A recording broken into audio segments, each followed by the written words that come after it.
का स्वागत है। ठीक है, यह यूजीसी नेट एनटीए का प्रैक्टिस सेट। इसमें है कुल 10 विद्यार्थियों में से 9 विद्यार्थियों का औसत वजन 60 किलोग्राम है। यदि 10वें विद्यार्थी का वजन सभी 10 विद्यार्थियों के औसत वजन से 9 किलोग्राम अधिक है तो 10वें विद्यार्थी का वजन होगा इसमें सी 70 किलोग्राम।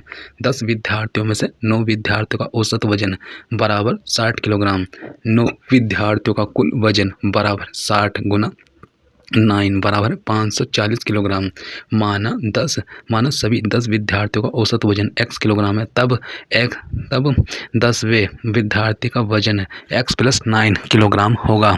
इसमें आएगा 540 प्लस x + 9 बटे 10 बराबर x आ जाएगा। x बराबर 549 प्लस x 10x बराबर 61 किलोग्राम। अतः 10वें विद्यार्थी का वजन 61 + 9 बराबर 70 किलोग्राम। युक्त तर्क है। इसमें आएगा 24 में आएगा देवदत्त मोटा है और वह दिन में भोजन नहीं करता है और अतः देवदत्त रात्रि में भोजन कर रहा है। भारतीय तर्कशास्त्र में उपयुक्त उदाहरण किस प्रकार का मामला है? ऑप्शन बी है। बी में आएगा निहितार्थ। इसमें है बी में किसी भी युक्ति को निष्कर्ष तक पहुंचने के लिए मुख्यतः 2 आधारभूत वाक्यों में सदैव 3 पदों का होना अनिवार्य है, लघु पद, मध्य पद और वृत्त पद। 4 पद होने पर चतुष्पद में दोष हो जाएगा और कोई भी निष्कर्ष प्राप्त नहीं होगा। प्रश्नगत युक्ति में यदि देवदत्त मोटा होता है और वह दिन में भोजन नहीं करता है और अतः वह रात में भोजन कर रहा है, इस वाक्य में तर्क विश्लेषण के अनुसार देवदत्त भोजन लेने की सही समय का उसके मोटे होने के कारण सुनिश्चित नहीं किया जा सकता। अतः भारतीय तर्कशास्त्र में यह उदाहरण निहितार्थ का मामला है।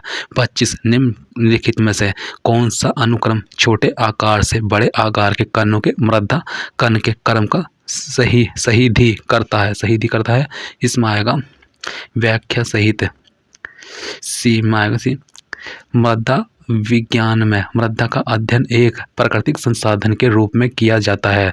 इसके अंतर्गत मृदा निर्माण, मृदा का वर्गीकरण, मृदा के भौतिक, रासायनिक तथा जैविक गुणों का अध्ययन, उर्वरता का अध्ययन आदि किया जाता है। निसर्ग भूमि के 3 प्रमुख अवयव हैं, रेत, सिल्ट और मिट्टी। इनके कणों के आकार में तो अंतर है ही साथ रासायनिक तथा भौतिक गुण भी भिन्न हैं। रेत अर्थात बालू साधारणतः सिलिका और स्फटिक की बनी होती है। रेत का आकार 0.05 मिलीमीटर से 2 मिलीमीटर तक होता है। रेत के कणों में संयोजन और केशिकाओं नहीं होता, किंतु पारगम्यता अधिक होती है। सिल्ट के घटक सिलिका और स्फटिक ही है, किंतु इसके कणों के आकार 0.002 मिलीमीटर से 0.05 मिलीमीटर तक होता है। सिल्ट के कणों में संयोजन नहीं होता क्योंकि केशिकाओं काफी होता है। मिट्टी के कणों के आकार 0.002 मिलीमीटर से कम होता है। रेत और सिल्ट में इसकी असमानता यह है कि मिट्टी के कण सायंता आविष्ट होने के कारण रसायन से अभिक्रिया करते हैं। अप्रसंगत मृदा प्रकार के अनुक्रम में छोटे आकार से बड़े आकार के कणों का सही क्रम निम्नवत होगा। मिट्टी, गाद, बालू, बजरी। इसमें आगे 26 में क्लासिकल इसके वेयर ऑफ ओपोजिशन के अनुसार यदि ए तर्क वाक्य सच है तो निम्नलिखित में से कौन सा सही है?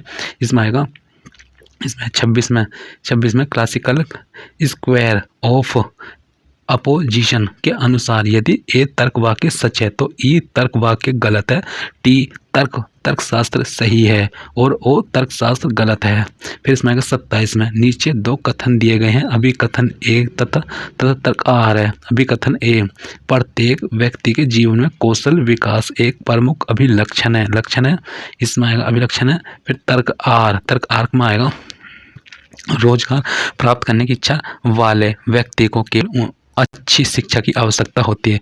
उपरोक्त दोनों कथनों के आलोक में निम्नलिखित में से सही विकल्प चुनिए। ऑप्शन सी में आएगा ए सही है किंतु आर गलत है। व्याख्या में आएगा दिए गए अभिकथन प्रत्येक व्यक्ति के जीवन में कौशल विकास एक प्रमुख अभिलक्षण है। सत्य है, क्योंकि यह आवश्यक नहीं है कि केवल रोजगार विषय से जुड़ा हुआ व्यक्ति ही विशेष कौशल से परिचित हो, अपितु हम सभी को भी शिक्षा की भांति कौशल विकास को जानना चाहिए।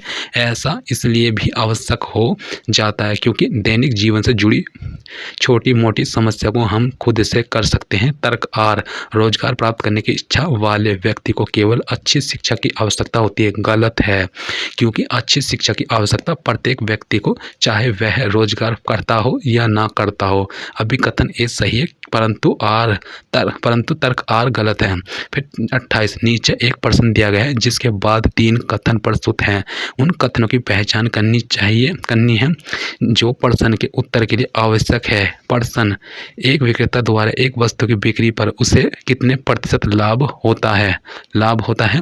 इसमें आएगा, इसमें है दिए गए प्रश्न के लिए प्रश्न, एक विक्रेता द्वारा एक वस्तु की बिक्री पर उसे कितने प्रतिशत का लाभ होता है। माना वस्तु का मुद्रित या अंकित मूल्य 100 रुपये है, तब कथन ए से मुद्रित मूल्य पर 10% छूट देता है। इस प्रकार का वस्तु का विक्रय मूल्य बराबर 100 माइनस 100 गुना 10/100 बराबर 90 आ जाएगा। 100 से 100 कट जाएगा और 100 में से 10 जाएगा, 90 रुपये बचे। फिर कथन बी से, यदि कोई छूट नहीं देता तो उसे 25% लाभ होता, अर्थात वस्तु के क्रय मूल्य का 125% बराबर 100 रुपये। वस्तु का क्रय मूल्य बराबर है 10/125 गुना 100 बराबर 80 रुपये, तथा वस्तु का विक्रय मूल्य मुद्रित मूल्य बराबर 100 रुपये। वस्तु की बिक्री पर उसे प्राप्त लाभ प्रतिशत है 20/80 गुना 100 बराबर 25%। अतः उपयुक्त प्रश्न का उत्तर देने के लिए कथन ए तथा बी आवश्यक है। फिर है 29 नंबर में आएगा, कुछ लड़कियां विद्यार्थी नहीं हैं। तर्क वाक्य के संदर्भ में निम्नलिखित कथनों पर विचार कीजिए। इसका है डी में आएगा। डी में प्रश्न, तर्क वाक्य कुछ लड़कियां विद्यार्थी नहीं हैं, अर्थात लड़कियां विद्यार्थी। तर्क वाक्य कुछ लड़कियां विद्यार्थी नहीं है में विधेय शब्द विद्यार्थी तो वितरित है, किंतु कर्ता शब्द समान वितरित नहीं है। उपर्युक्त ग्राफ से भी स्पष्ट है कि कर्ता शब्द लड़कियां, विधेय शब्द विद्यार्थियों में समान रूप से वितरित नहीं हो रहा है। फिर इसमें आएगा, फिर 30 नंबर में आएगा। निम्नलिखित में से कौन सा भारतीय तर्कशास्त्र में अनुमान के उदाहरण अनुमिति द्वारा संकेतिक है। ऑप्शन डी में आएगा, उदाहरण के साथ सार्वभौम प्रतिक्षिप्त भारतीय तर्कशास्त्र में अनुमान के उदाहरण अनुमति द्वारा सांकेतिक है। 31 में आएगा, निम्नलिखित में से कौन सा तर्क वाक्य सभी कवि स्वपन दृष्टा होते हैं से विपरीत है। इसमें आएगा सी, दिए गए तर्क वाक्य सभी कवि स्वपन दृष्टा होते हैं के आधार पर स्वपन दृष्टा कवि। उपर्युक्त तर्क वाक्य के विपरीत तर्क वाक्य कोई भी कवि स्वपन दृष्टा नहीं होता होगा। आंकड़ों की व्याख्या इसमें आएगा 3, वो निम्नलिखित तालिका में वर्ष 2012 से 2018 तक 7 विभिन्न वर्षों के दौरान किसी कंपनी द्वारा उत्पादित 3 विभिन्न प्रकार ए, बी और सी के वाहनों की संख्या के आंकड़े दर्शाए गए हैं। इसमें आएगा दर्शाए गए हैं। तालिका में दिए गए आंकड़ों के आधार पर निम्नलिखित प्रश्नों 32 से 36 के उत्तर दीजिए। वाहन है ये 2012 से 2018 है, टाइप ए है, टाइप बी है, टाइप सी है। ठीक है, 32 नंबर में आएगा। 32 नंबर वर्ष 2016 में 2017 तक बी टाइप के वाहनों के उत्पादन में कितने प्रतिशत की वृद्धि हुई है। आएगा डी में आएगा 25% की। वर्ष 2000 व्याख्या में है, वर्ष 2016 में टाइप बी के वाहनों की उत्पादन संख्या 20,000 है।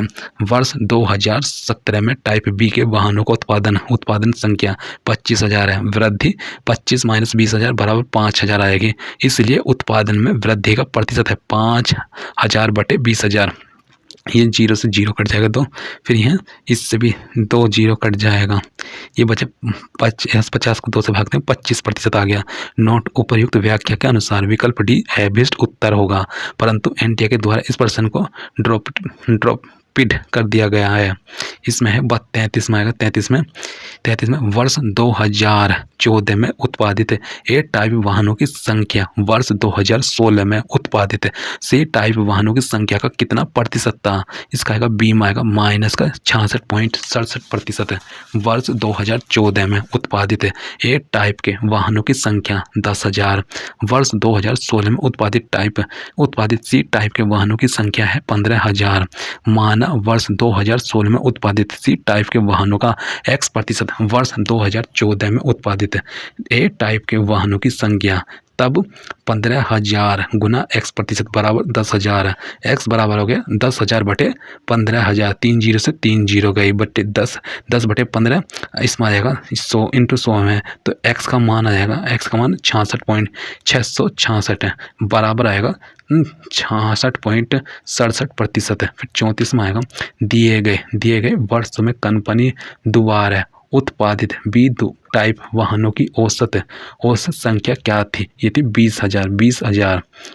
व्याख्या में आएगा दिए गए सभी वर्षों में कंपनी द्वारा उत्पादित बी टाइप वाहनों की कुल संख्या 20,000 plus 10,000 plus 15,000 plus 15,000 plus 20,000 plus 25,000 plus 35,000 बराबर आ जाएगा 1,40,000।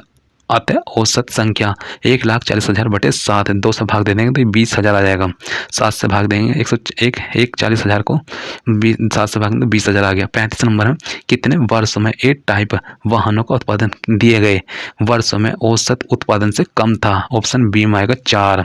सभी वर्षों में ए टाइप वाहनों की उत्पादित कुल संख्या बराबर हो गया 5,000 plus 15,000 plus 10,000 plus 17,500 plus 25,000 plus 13,000 plus 30,000 बराबर 11। यह आ जाएगा 1,15,500। फिर अतः औसत उत्पादन 1,15,500 बटे 7 बराबर हो गया 16,500। तालिका से स्पष्ट है कि वर्ष 2012, 13, 14 तथा 17 में उत्पादित वाहनों की संख्या औसत उत्पादन 16,500 से कम है। इनकी उत्पादित संख्या क्रम से 5,000, 15,000, 10,000 तथा 13,000 है। अतः कुल वर्षों की संख्या 4 होगी। 36 निम्नलिखित में से किस वर्ष तीनों प्रकार के वाहनों का कुल उत्पादन 60,000 था। ऑप्शन डी में आएगा 2016 में। व्याख्या में आएगा वर्ष 2013 में तीनों प्रकार के वाहनों का कुल उत्पादन बराबर 15,000 प्लस 10,000 प्लस 22,500 बराबर है 47,500। वर्ष 2014 में तीनों प्रकार के वाहनों का कुल उत्पादन आएगा 10,000 प्लस 15,000 प्लस 30,000 बराबर 55,500। वर्ष 2015 में तीनों प्रकार के वाहनों का कुल उत्पादन 17,500 प्लस 15,000 प्लस 23,000 बराबर हो जाएगा 55,500। वर्ष 2016 में तीनों प्रकार के वाहनों का कुल उत्पादन ये हो जाएगा 25,000 प्लस 20,000 प्लस 15,000 बराबर 60,000। अतः वर्ष 2016 में तीनों प्रकार के वाहनों का कुल उत्पादन 60,000 था। सूचना और संचार प्रौद्योगिकी ICT 37 में ई शासन के संबंध में निम्नलिखित में से कौन से कथन सही है। इसमें आएगा सही है, इसमें है व्याख्या सहित है।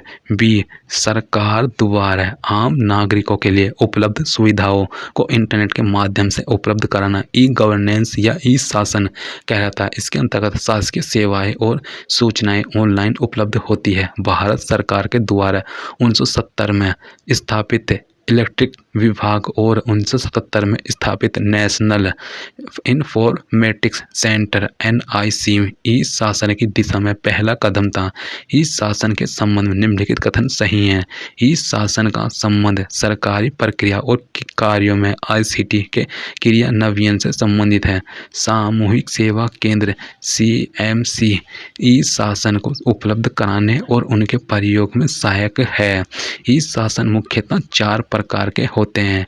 G2G government to government, G2C government to citizen, फिर G2B गवर्नमेंट टू बिजनेस, फिर G2E गवर्नमेंट टू एम्प्लॉय। फिर 38 में आएगा निम्नलिखित में से कौन से कथन सही है। इसमें आ जाएगा बी में आएगा केवल बी। इसमें आएगा व्याख्या में आएगा पर्सनगत कथन में केवल कथन बी सही है, क्योंकि सर्च इंजन ऐसी सॉफ्टवेयर प्रणाली है जो विश्वव्यापी वेब www पर सूचना तलाश करने के लिए अभिकल्पित किया गया है। जब भी यूजर कोई कीवर्ड या सवाल सर्च बॉक्स में इंटरनेट करके सबमिट बटन पर क्लिक करता है तो सर्च इंजन यह समझने की कोशिश करता है कि यूजर क्या ढूंढना चाहता है और वह उससे जुड़ी जानकारी को खोजकर व्यवस्थित तरीके से search engine result page SERP पर प्रदर्शित करता है। इसमें आएगा कथन ए में दिया गया स्पष्टीकरण सही नहीं है, क्योंकि सॉफ्टवेयर RAM में स्टोरेज नहीं होता, बल्कि रैम का मुख्य कार्य किसी एप्लीकेशन या सॉफ्टवेयर को चलाने के लिए स्पेस प्रदान करना होता है। जैसे किसी सिस्टम का रैम 4 GB है और उसमें कोई सॉफ्टवेयर रन कर रहा है जो 500 MB का है, तो यह सॉफ्टवेयर हमारे रैम में लोड हो जाएगा और रैम 3.5 GB खाली दिखाई देगा। 39 में नीचे दो कथन दिए गए हैं, अभिकथन तथा दूसरा तर्क है। अभिकथन ए, इसमें ऑनलाइन शिक्षण के माध्यम से बहुत कुशल वर्तिकों द्वारा बड़ी संख्या में छात्रों को पढ़ाया जा सकता है। फिर तर्क आर में आएगा। आर में इसमें है ऑनलाइन शिक्षण की तुलना में छात्रों में आलोचनात्मक सोच के विकास में मदद करता है। उपरोक्त दोनों कथनों के आलोक में निम्नलिखित में से सही विकल्प चुनिए। ऑप्शन सी में आएगा ए सही है किंतु आर गलत है। व्याख्या में आएगा। व्याख्या में दिए गए अभिकथन ए, ऑनलाइन शिक्षण के माध्यम से बहुत कुशल वर्तिकों द्वारा बड़ी संख्या में छात्रों को पढ़ाया जा सकता है, सही है, क्योंकि ऑनलाइन शिक्षण ऐसा प्लेटफॉर्म है जहां से एक कुशल अध्यापक अपने शिक्षण कौशल का उपयोग करते हुए बड़ी संख्या में छात्रों को शिक्षा प्रदान कर सकता है।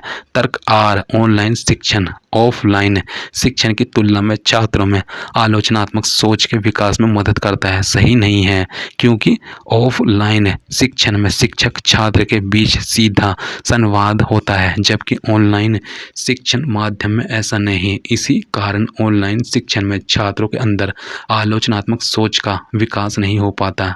अतः ए सही है किंतु आर गलत है। 40 नंबर में आएगा साइबर एड्रेस URL हेतु घटकों की सूची का विकल्प जो शुरू से अंत तक सही क्रम में हो का चयन करें। फिर इसमें आएगा व्याख्या। ये व्याख्या में साइबर एड्रेस URL का full form uniform resource locator होता है, जो किसी वेबसाइट के पेज को रिप्रेजेंट करता है। URL इंटरनेट में किसी भी फाइल या वेबसाइट का एड्रेस होता है। URL की शुरुआत टिम बर्नर्ली ने 1994 में की थी। यह सिर्फ वेब ब्राउज़र जैसे Chrome, UC browser, internet explorer के द्वारा एक्सेस किया जा सकता है। URL 3 भागों से मिलकर बनता है जो इस प्रकार है। फर्स्ट, प्रोटोकॉल आइडेंटिफायर, फिर होस्ट के डोमेन नाम, पाथ फाइल, फिर कृपया सूची 1 को सूची 2 से सुमिलित कीजिए। इसमें परियोजन इसमें आएगा। व्याख्या में आएगा डिजिटल पहल, सूची में आएगा सूची सेकंड में परियोजना। उमंग आएगा सभी सरकारी सेवाओं का लाभ लेने के लिए सिंगल पॉइंट एक्सेस। भीम आएगा यूनिफाइड पेमेंट इंटरफेस। ई-बीज G2B सेवाएं। स्वयं आएगा अधिगम प्लेटफॉर्म। इसमें आएगा 42 में आएगा। नीचे 2 कथन दिए गए हैं, अभिकथन ए तथा दूसरा तर्क आर है। अभिकथन ए, ब्लॉग सोशल मीडिया का एक रूप है। तर्क आर, ब्लॉग के माध्यम से कोई व्यक्ति आम जनता से बात कर सकता है। उपरोक्त दोनों कथनों के आलोक में निम्नलिखित में सही विकल्प चुनिए। इसमें आएगा प्रसंगगत अभिकथन, ब्लॉग सोशल मीडिया का एक रूप है, सही है। ब्लॉग गूगल का एक प्रोडक्ट है जो वेबसाइट की तरह कार्य करता है। यह गूगल द्वारा दी गई फ्री सर्विस है।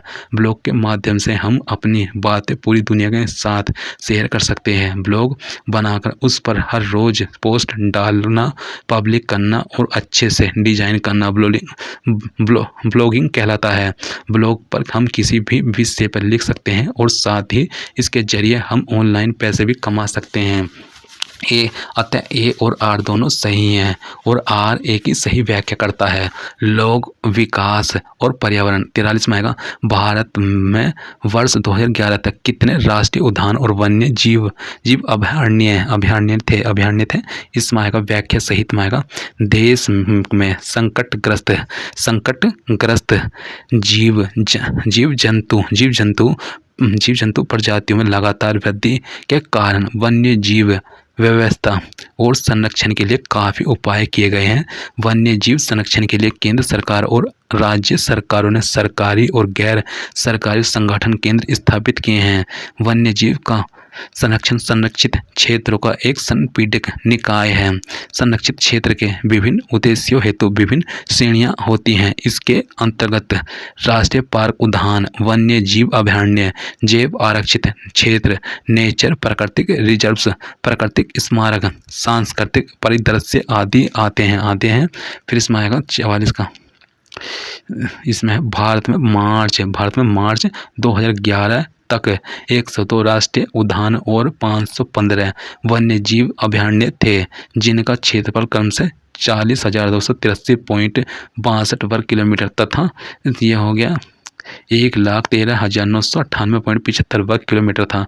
पर्यावरण, वन और जलवायु परिवर्तन मंत्रालय के अधीन भारतीय वन्य जीव संस्थान देहरादून के द्वारा जारी आंकड़ों के अनुसार वर्ष 2019 में कुल 104 राष्ट्रीय उद्यान तथा 551 वन्य जीव अभयारण्य हैं, जिनका क्षेत्रफल क्रम से यह जाएगा 40,501.13 वर्ग किलोमीटर तथा यह आ जाएगा 1,19,775.80 वर्ग किलोमीटर है। 44 में निम्नलिखित मृदा क्रम को उनके वर्ण के अनुरूप सजाइए। इसकी है व्याख्या सहित। ए दिए गए मृदा के प्रकारों का उनकी विशेषताओं के साथ सही सुमेल निम्नलिखित हैं। एक है हिस्टोसोल मृदा क्रम, जिसमें ऊपरी परत में जैविक पदार्थ हो। एंडीसोल, इस मृदा क्रम में ज्वालामुखी से निकली राख शामिल होती है। फिर इसमें आएगा जेसीसोल आएगा जेसीसोल पर परमाफ्रॉस्ट द्वारा ढकी हुई मृदा, शीत क्षेत्रों की मृदा। एरिड सोल, इसमें का शुष्क जल वायु के मृदा क्रम को जोड़ने वाले मृदा क्रम है। 45 निम्नलिखित शब्दों को ज्ञानार्जन के उनके विशिष्ट विषयों के साथ सम्मिलित कीजिए। इसमें आएगा 45 का व्याख्या सहित में आएगा।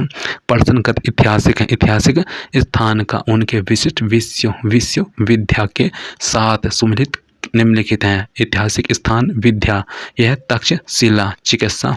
फिर उज्जैन में आएगा खगोल शास्त्र। सारनाथ में आएगा बौद्ध धर्म। फिर अजंता में कला, वास्तुकला और चित्रकला है। 46 में आएगा निम्नलिखित में से कौन सा सहस्त्राब्द विकास लक्ष्य SDG नहीं है। व्याख्या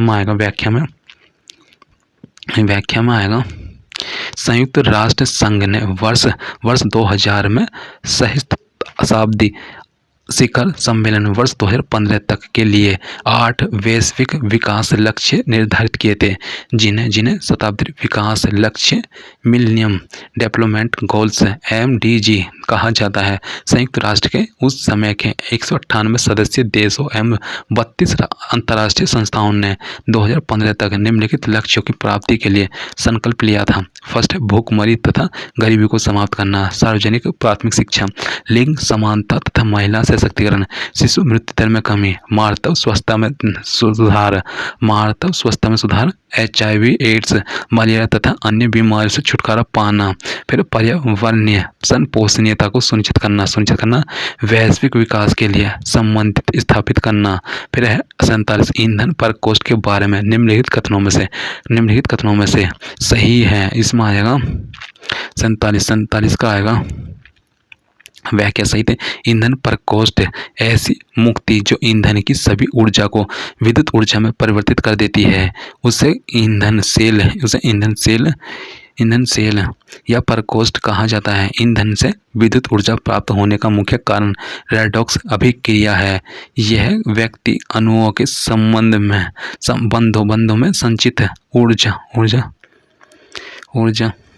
जिसे रासायनिक स्थित ऊर्जा भी कहा जाता है को विद्युत ऊर्जा में परिवर्तित करता है। ईंधन प्रकोष्ठ में उपस्थित एक प्रोटॉन विनिमय झिल्ली हाइड्रोजन गैस H2 और ऑक्सीजन गैस O2 को मुख्य ईंधन के रूप में उपयोग करती है, और जब इसमें अभिक्रिया पूर्ण होती है तो सेल के उत्पाद के रूप में जल H2O उष्मा और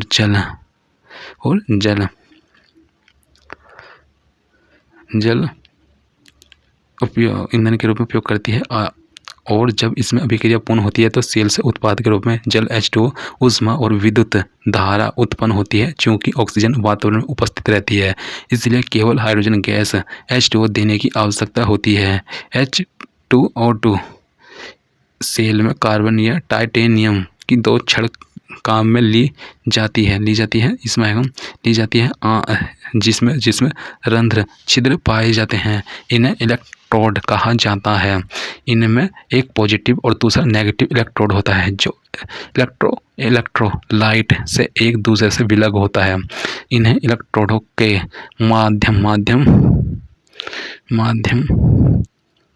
मध्य भरा इलेक्ट्रोसाइट अभिक्रिया के लिए उपघटक का कार्य करता है। यह अभिक्रिया केवल गैस पर आधारित होने के कारण होती है। इसे बैटरी की तरह विद्युत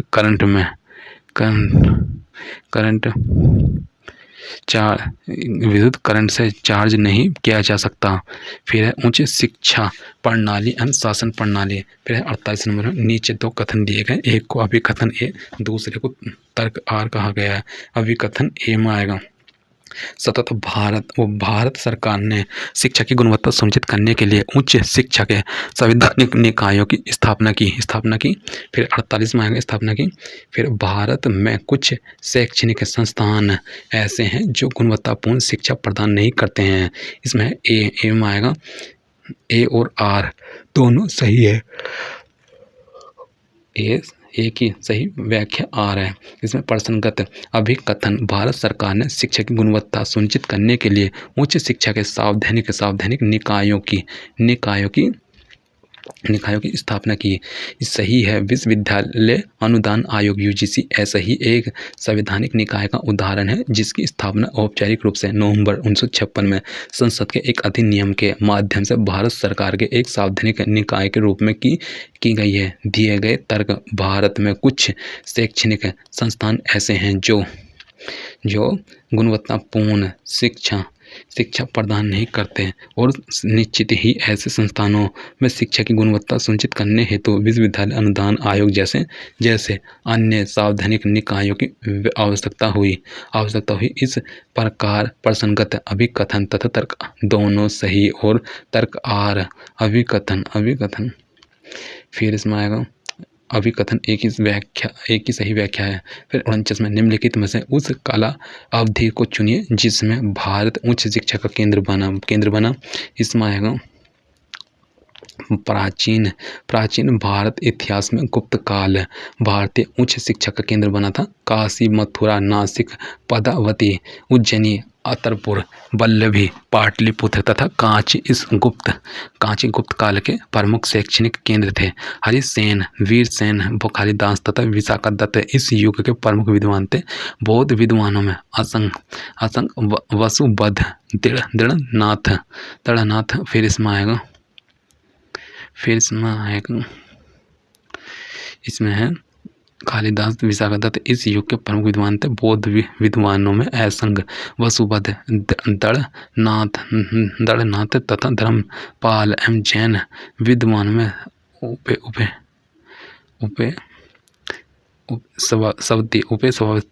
सिद्धसेन व भद्रभाहु यह सेकंड सम्मिलित थे। गुप्त काल लौकिक साहित्य की सर्जन के लिए स्मरणीय भास के द्वारा रचित तेल नाटक इसमें है तेहर भास के द्वारा रचित तेहर नाटक, शूद्रक का लिखा यमर्ग कट्टिक जो प्राचीन नाटकों में सर्वोत्तम, शूद्र का लिखा मर्ग कट्टिक जो प्राचीन प्रश्नों नाटकों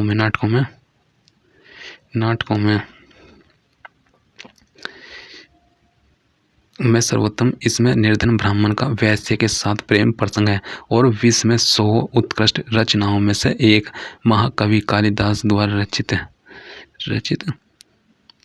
भारतीय धर्म स्वर्णकाल कहा जाता है। फिर है 50 नंबर, निम्नलिखित में ऐसे वैकल्पिक विशेषताओं को चुनिए जो मुक्त विश्वविद्यालय को गैर पारंपरिक विश्वविद्यालय बनाती हैं। इसमें आएगा निम्नलिखित में से वैकल्पिक विशेषताएं युक्त विद्यार्थियों की। इसमें है निम्नलिखित वैकल्पिक विशेषताएं युक्त विद्यालयों को गैर पारंपरिक विश्वविद्यालय बनाती हैं। शिक्षण और ज्ञान अर्जन के नवाचारी तरीके, प्रवेश पाठ्यक्रम और मूल्यांकन के नवाचारी तरीके, आधुनिक संप्रेषण तकनीकी, प्रवेश नामांकन की खुली फिर इसमें है प्रवेश नामांकन की खुली शिथिल नीति। मुक्त विश्वविद्यालय ऐसे विश्वविद्यालय होते हैं जो दूरस्थ शिक्षा के फिर इसमें है प्रवेश नामांकन की खुली एवं शिथिल नीति। मुक्त विश्वविद्यालय ऐसे विश्वविद्यालय होते हैं जो दूरस्थ शिक्षा के उद्देश्य से स्थापित किए जाते हैं। ऐसे विश्वविद्यालयों में विद्यार्थी को अधिकांश स्नातक स्तर के प्रोग्रामों में प्रवेश देने के लिए उनके पूर्व शैक्षणिक योग्यताओं की जांच।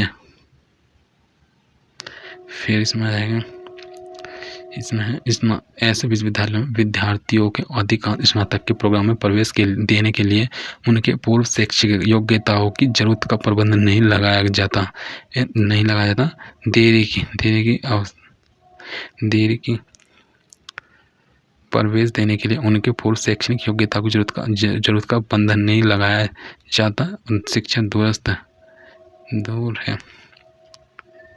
इसमें है प्रवेश नामांकन की खुली एवं शिथिल नीति। मुक्त विश्वविद्यालय ऐसे विश्वविद्यालय होते हैं जो दूरस्थ शिक्षा के उद्देश्य से स्थापित किए जाते हैं। ऐसे विश्वविद्यालयों में विद्यार्थी को अधिकांश स्नातक स्तर के प्रोग्राम में प्रवेश देने के लिए उनके पूर्व शैक्षिक योग्यता की जरूरत का प्रबंधन नहीं लगाया जाता। दूरस्थ शिक्षा पद्धति कई इकाइयों के शिक्षार्थियों, विशेष रूप से देरी से पढ़ाई करने वाला जिन व्यक्ति प्रवेश नामांकन की खुली एवं शिथिल नीति। मुक्त विश्वविद्यालय ऐसे विश्वविद्यालय होते हैं जो दूरस्थ शिक्षा के उद्देश्य से स्थापित किए जाते हैं। ऐसे विश्वविद्यालयों में विद्यार्थियों को अधिकांश स्नातक स्तर के प्रोग्रामों में प्रवेश देने के लिए उनके पूर्व शैक्षिक योग्यताओं की जरूरत का फिर इसमें प्रवेश देने के लिए उनके पूर्व शैक्षिक योग्यताओं की जरूरत का बंधन नहीं लगाया जाता। दूरस्थ शिक्षा पद्धति कई श्रेणियों के शिक्षार्थी, विशेष रूप से देरी से पढ़ाई करने वाला फिर इसमें है को अधिकांश स्नातक के प्रोग्रामों में प्रवेश देने के लिए उनके पूर्व शैक्षिक योग्यताओं की जरूरत का बंधन नहीं लगाया जाता। दूरस्थ शिक्षा पद्धति कई श्रेणियों के शिक्षार्थियों, विशेष रूप से देर से पढ़ाई शुरू होने वालों, जिन व्यक्तियों के घर के पास उच्चतम शिक्षा साधन नहीं है, सेवारत व्यक्तियों और अपनी शैक्षिक योग्यताओं बढ़ाने के इच्छुक व्यक्तियों को लाभ प्रदान कर रही है।